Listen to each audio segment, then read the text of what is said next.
Ապաշխարությունը ոչ միայն զղջումն է, այլև վերադառնալու ցանկությունն է, այդ որոշումը կայացնելն է, սիրելիներ։ Մարդ պետք է իր զղջումի մեջ, իր սխալի մեջ նաև որոշում կանգնացնի, որ այլևս ես ընկած չպիտի մնամ։ Եթե ես հիմա ընկած եմ, ես պետք է ամեն ինչ անեմ ոտքի կանգնելու համար։ Եթե ես հիմա ստրուկի կարգավիճակ ունեմ, ես կարող եմ իմ որդիության պատիվը վերականգնել։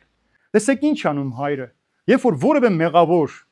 որոշում է կայացնում, որ ինքը այլևս մեղք չի գործելու, ոտքի է կանգնում իբրև նոր մարդ ապրելու, Աստված առաջին ինքն է վազում այդ մարդուն։ Եվ ոչ միայն գրկում է, այլև համբուրում է։ Սա կարող է անել նա, ով ամենաշատն է մեզ սիրում, ով ուրախ է մեր փրկության համար, ոչ թե մեր մարդկային կյանքի պես, որ մենք երբեմն չենք հանդուրժում այն մարդուն, ով մի ժամանակ մեղավոր է եղել։ Եթե մեկը մի օր թմրանյութ է օգտագործել կամ գողություն արել կամ դավաճանություն իր ամուսնուն է դավաճանել, հավերժ այդ մարդիկ մեզ համար մերժված են ու հանցագործ են, մեղավոր են, մենք իրենց հետ չենք ուզում շփվել, նույնիսկ մեր տան դուռն ենք փակում այդ մարդկանց առջև,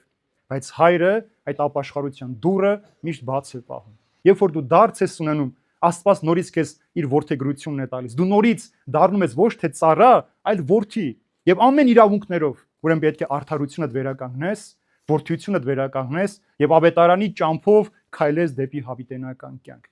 Մեր փրկիչն է Հիսուս Քրիստոս, ով երկնքից իջավ, խաչվեց ամեն մեկիս համար, որպեսզի մեր պես մեղավոր մարդը փրկություն ունենա։ Շատ հաճախ մարդիկ տարիներով եկեղեցու մեջ են, այդպես էլ չեն կարողանում հորը սիրել այնպես, ինչպես պետք է սիրել։ Երբ որ իրենց կողքը նստում է մի մեղավոր մարդ,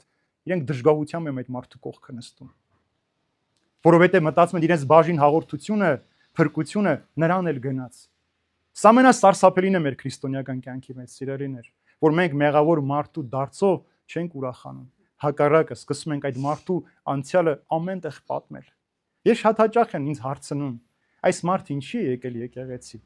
Սրան ինչու ես թողում որ գա եկեղեցի։ Դու գիտես ինքը ով եղել ժամանակին։ Գիտենք ով է եղել, բայց մենք ուրախանում ենք իր նոր մարդ լինելու համար, որ ինքը հասկացել է, որ իր մեղավոր կյանքը կորստյան է տանում, ինքը ուզում է նոր մարդ դառնալ, եւ մենք պետք է օգնենք այդ մարդուն։ Շատ հեշտ է ընկածին ոտքով հարվածել, ավելի ցած նետել, բայց դու պիտի կարողանաս այդ ընկածին բարձրացնել։